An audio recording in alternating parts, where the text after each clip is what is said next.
ଆଦରର ପିଲାମାନେ ତୁମର ତୁମ ପାଇଁ ଗୋଟେ ନୂଆ YouTube channel K N Odia classes. ତମ ପଞ୍ଚମ ଶ୍ରେଣୀ ସାହିତ୍ୟ ବହି ବଦଳିଛି, ତମେ ଜାଣିଛ? ବଦଳିକିରି ନୂଆ ବହି ଏଇଟା ହଉଛି ତମର ଭାଷା ମହକ। ଭାଷା ମହକ ତୁମ ପଞ୍ଚମ ଶ୍ରେଣୀର ବହି ନାଁ ହେଲା ଭାଷା ମହକ।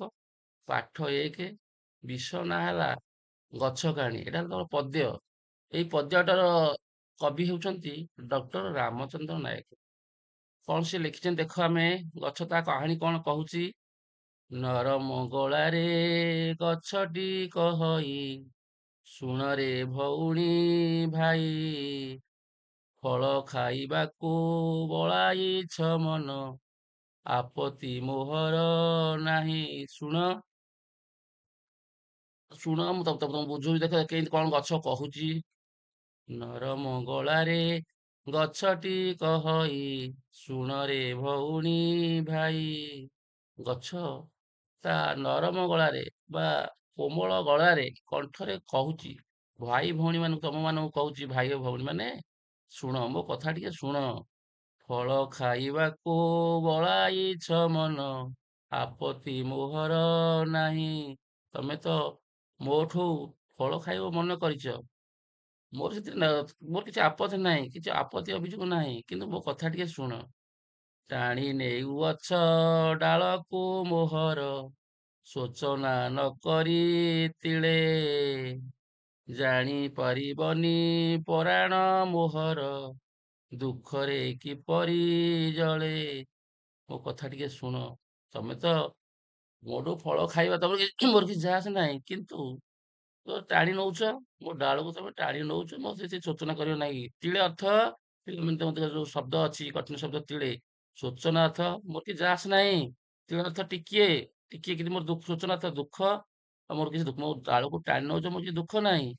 ତିଳେ ଅର୍ଥ ଟିକେ ବି ଦୁଃଖ ନାହିଁ।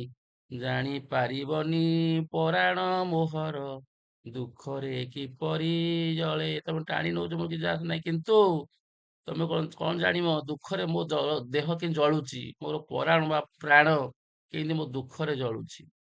କ୍ଷୀର ନୁହେଁ ଏତ ଲୋତକ ଧାରାରେ, ନୟନୁ ଝରଇ ମୋର, ପରାଣ ବେଦନା ଦେଉଛି ବଖାଣି, ବାରେକ ଶ୍ରବଣ କର। କ୍ଷୀର ନୁହେଁ ଏତ ଲୋତକ ଧାରାରେ, ଆରେ ତମେ ଯୋଉ ମୋ ଦେହକୁ ମୋ ଡାଳକୁ ଟାଣି ନଉଛ, କ୍ଷୀର ବାହାରିଲା ବେଳେ ତ ଲାଗୁଛି ଆରେ କ୍ଷୀର ନୁ, ଦେହରୁ ଲୋତକ, ଆଖିରୁ ଲୁହ ବାହାରି ଯାଉଛି। ଲୁହ ବାହାରିଛ, ନୟନୁ ଝରଇ ମୋର। ନୟନ ଅର୍ଥ ପିଲାମାନେ ଆଖି, ଆଖି ବା ଚକ୍ଷୁ। ତମେ ଯୋଉ କ୍ଷୀର ନୁହେଁ, ଦେ କ୍ଷୀର ନୁହେଁ, ମୋ ଆଖିରୁ ଲୁହ ଝରୁଛି। ତମେ ତ ଡାଳକୁ ଟାଣି ନଉଛ, ମୋ ଆଖିରୁ ମୋ ପ୍ରାଣ ଜଳୁଛି ଏବଂ ମୋ ଆଖିରୁ ଲୁହ ଝରୁଛି। ପରାଣ ବେଦନା ଦେଉଛି ବଖାଣି, ବାରେକ ଶ୍ରବଣ କର। ପରଣା ବେଦନା, ବେଦନା ତା କଷ୍ଟ, ପ୍ରାଣ କିପରି କଷ୍ଟ ପାଉଛି, ମୋ ଦେହ କିପରି କଷ୍ଟ ପାଉଛି, ମୁଁ ତାକୁ ବଖାଣୁଛି ବା କହୁଛି। ଥରେ ଶୁଣ, ବାରେକ ଶ୍ରବଣ କର। ଜନମ କାଳରୁ କେତେ ଦୁଃଖ ସହି, ନ ମାନି ବରଷା ଝଡ଼ି, ଖରା କାକରରେ ଡାଳ ପତରକୁ ରଖିଛି ଯତନେ ଭିଡ଼ି। ଜନମ କାଳରୁ, ପିଲା ବେଳରୁ କେତେ ଦୁଃଖ କଷ୍ଟ ସହି, ବର୍ଷା ଝଡ଼ ନ ମାନି ମୋର ଡାଳ ପତ୍ରକୁ ପୁରା ସାଇଜ କରି ରଖିଛି ବା ଯତ୍ନ କରି ରଖି, ଯତ୍ନରେ ରଖିଛି। ଖରା କାକରରେ ଡାଳ ପତରକୁ, ଖରା ଦିନେ କାକରରେ, ଥଣ୍ଡାରେ ଡାଳ ପତ୍ରକୁ ମୁଁ ଯତ୍ନରେ ଭିଡି କରି ରଖିଛି। ତେଣୁ ମୋ ଦେହକୁ କେତେ କଷ୍ଟ ହଉଛି, ଜାଣ ଶୁଣ।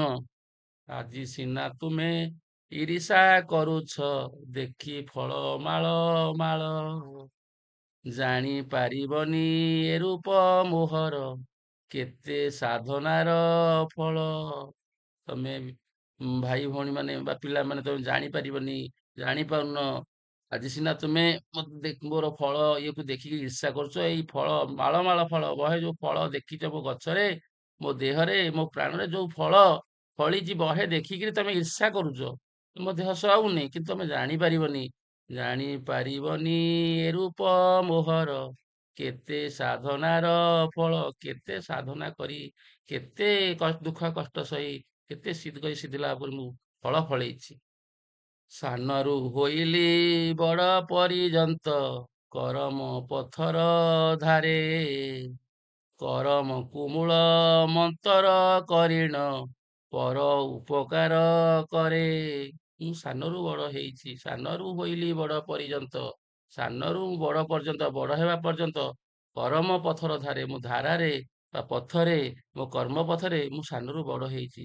କରମ କୁମୂଳ ମନ୍ତର କରିଣ, ପର ଉପକାର କରେ। କର୍ମକୁ ମୋର ମୂଳ ଧରି ମୁଁ ମନ୍ତ୍ର କରି ମୁଁ ପର ଉପକାର କରୁଛି। ଚେର ମୂଳ ଠାରୁ ଡାଳ ପତରରେ, ଫୁଲ ଫଳ ଆଦି କରି, ଛାଇରେ ଆସରା ଦେଇଛି ସଭିଙ୍କୁ, ବକଳ ହୃଦୟ ଚିରି। ଆଉ କଣ ତମକୁ ଦେଇଛି ଜାଣିଛ ନା ନାଇଁ? ଚେର ମୂଳ ଠାରୁ ଡାଳ ପତର, ମୋର ତମ ଦେହର ତମର କଣ ଉପକାର ନ ଲାଗୁଛି? ଚେର ଲାଗୁଛି, ମୂଳ ଲାଗୁଛି, ଡାଳ ଲାଗୁଛି, ପତ୍ର ଲାଗୁଛି, ଫୁଲ ଫଳ ସବୁ ତମ ଲାଗୁଛି। ଛାଇ ମଧ୍ୟ ଛାଇରେ ଆଶ୍ରା ଲୋକ ନଉଛନ୍ତି। ଚେର ମୂଳ ଠାରୁ ଡାଳ ପତ୍ର ଯାଏ, ଫୁଲ ଫଳ ଆଦି କରି, ଚେର ମୂଳ ଡାଳ ପତ୍ର ଯୋଉ ତିଆରି କରିଛି ମୋ ଦେହରେ, ତମର ହାତ ଉପକାର ଲାଗୁଛି। ଛାଇରେ ଆଶ୍ରା ଦେଇଛି ସଭିଙ୍କୁ, ବକଳ ହୃଦୟ ଚିରି। ମୋ ଛାଇରେ ସମସ୍ତେ ଆଶ୍ରା ନିଅନ୍ତି, ସମସ୍ତଙ୍କୁ ମୁଁ ଆଶ୍ରା ଦେଇଛି। ମୋ ଛାଇରେ ବସନ୍ତି, ଯେତେବେଳେ ଚାଲି ଚାଲି ବୁଲି ବୁଲି ହାଲିଆ ହେଇଯାନ୍ତି, ତାଙ୍କୁ କାଟେ, ଏଇ ଗଛ ଛାଇ, ମୋ ଗଛ ଛାଇରେ ସେମାନେ ବସନ୍ତି। ବକଳ ହୃଦୟ ଚିରି, ମୋ ହୃଦୟ ଚିରିକି, ବକଳ ବକଳ ଆଜି ବକଳ, ଆମେ ଯୋଉ ବକଳ ଆମ କାମ ଲାଗୁଛି, ମୋ ହୃଦୟ ଚିରିକି ବକଳ ଦେଇଛି।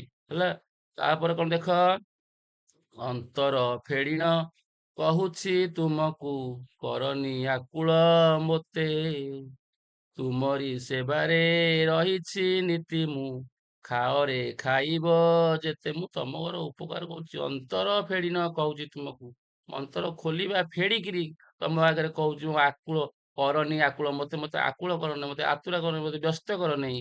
ତୁମରି ସେବାରେ ରହିଛି ନୀତି ମୁଁ, ଖାଅରେ ଖାଇବ ଯେତେ। ତୁମରି ମୋ ଅନ୍ତର ଫେଡ଼ି ତୁମକୁ ମୁଁ ଡାଳ ପତ୍ର ଚେର ମୂଳ ଫୁଲ ଫଳ ଗଛ ଆଶ୍ରା ଦେଇଛି, ଛାଇ ଆଶ୍ରା ଦେଇଛି।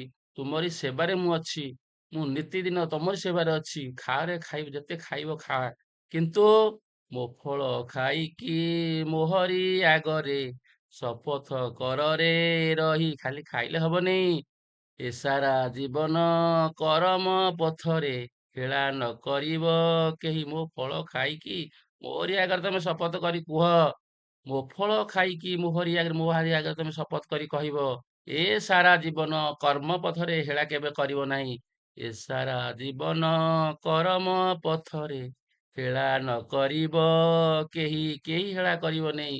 ଫଳ ମୂଳ ଚେର ସବୁ ଖା, ଛାଇ ଆଶ୍ରା ନିଅ, ତମେ ଶପଥ କରି କୁହ, ମୋ ଫଳ ଖାଇକି ମୋରି ଆଗରେ ଶପଥ କର, ସାରା ଜୀବନ କର୍ମ ପଥରେ କେବେ ହେଳା କରିବ ନାହିଁ। ଜଗତ ହିତରେ ଗଛ ଲଗାଇବ, ସବୁ ଜିମା ସବୁ ଜିମା ଜୀବ ଭରି, ଧରଣୀ ହସିଲେ ଆମ ପରିବେଶ ହେବ ନାହିଁ ହତ ସିରି। ଜଗତ ହିତରେ ଗଛ ଲଗା, ଜଗତର ହିତ ପାଇଁ, ଜଗତର ମଙ୍ଗଳ ପାଇଁ ତମେ ଗଛ ଲଗାଇବ। ସବୁ ଜିମା ଯିବ ଭରି, ଚାରିଆଡେ ଯେମିତି ସବୁ ଜିମା ହବ, ଚାରିଆଡେ ଗ୍ରୀନ ଗ୍ରୀନ ଦେଖାଯିବ, ସବୁଜ ସବୁଜ ସବୁ ସବୁଆଡେ ଦେଖାଯିବ। ଧରଣୀ ହସିଲେ ଆମ ପରିବେଶ ହେବ ନାହିଁ ହତଶିରି।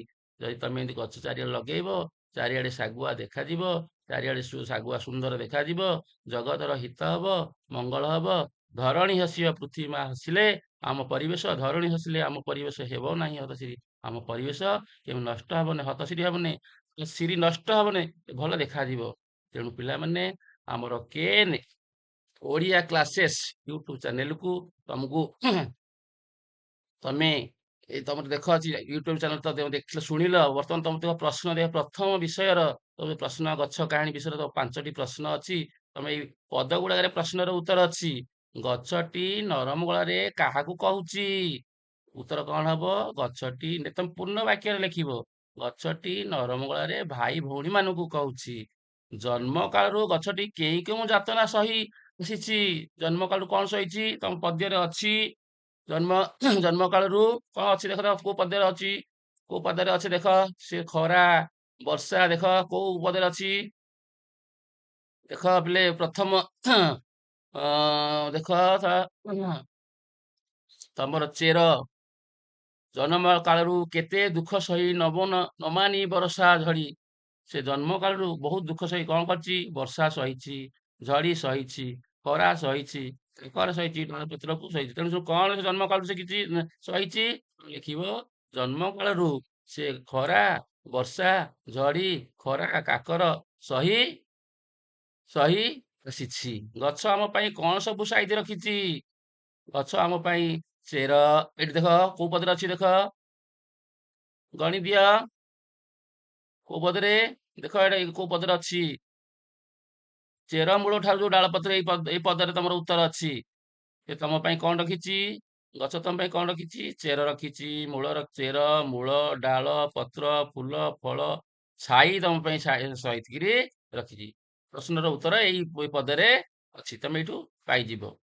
ତାପରେ ଦେଖ 4 ନମ୍ବରରେ ଅଛି ଗଛର ଭାଷାରେ ଆମେ କାହାକୁ ମୂଳମନ୍ତ୍ର କହିବା ଉଚିତ? ଗଛର ଭାଷାରେ, ଗଛ କହିବା ଅନୁସାରେ ଆମେ କର୍ମ ଦେଖ ଏଇଠି ମୋ ଫଳ ଖାଇକି ମୁହଁରେ ଗାଇ ଶପଥ କର, ଏଇ ପଦରେ ତମର ଅଛି। ସେ କଣ କହିଛି ନା କର୍ମ ପଥକୁ ତମେ ତମର ମୂଳ କରିବା ଉଚିତ। ଏଇ ପଦରେ ତମର ଉତ୍ତର ଅଛି। ତମେ ଏଇଟା ଭଲକରି ପଢିଲେ, ମନେ ରଖିଲେ ଏଇଠୁ ତମେ ଉତ୍ତର ପାଇବ। 5 ନମ୍ବର ପ୍ରଶ୍ନ ଦେଖ, କଣ ନ କରିବାକୁ ଗଛଟି ଅନୁରୋଧ କରିଛି? କଣ କରିବା ଦେଖ କୋଉ ପଦରେ ଅଛି? କଣ ଅନୁରୋଧ କରିଛି? ମୋ ଫଳ ଖାଇକି ଦେଖ ଦେଖ କଣ କରିବନି? ମୋ ଫଳ ଖାଇକି ମୋହରି ଆଗରେ ଶପଥ କରରେ ରହି ଏସାରା ଜୀବନ କର ମତେ ହେଳା ନ। ମୋ କର୍ମ କରିବ ଖାଇକିରି ମୋର ଫଳ ଖାଅ, ପତ୍ର ଖାଅ, ଡାଳ ଖାଅ, ଛାଇରେ ଆଶ୍ରୟ ନିଅ, କର୍ମ ତ କରିବ। ଏଇ କାମରେ ତମେ ଗଛ ଲଗେଇବ, ତମ କର୍ମ ପଥରେ ଆଗେଇବ, ଧରଣୀ ହସିବ, ତାହେଲେ ତମର କିଛି କଣ ତମକୁ ଏଇଆ କରିବାକୁ ଅନୁରୋଧ କହିଛି, ଗଛ କହିଛି। ତେଣୁ ପିଲାମାନେ ତମେ ଏଇ ଯୋଉ ଆମର କେନ୍ ଓଡ଼ିଆ କ୍ଲାसेସ୍ ୟୁଟ୍ୟୁବ ଚ୍ୟାନେଲକୁ ତମେ ତମର ଭାଇ ଭଉଣୀ, ତମର ସମ୍ପର୍କୀୟ ମାନଙ୍କୁ ତମେ ସେୟାର କରିବ, ତାଙ୍କୁ ସେ କହିବେ ସବସ୍କ୍ରାଇବ କରିବ।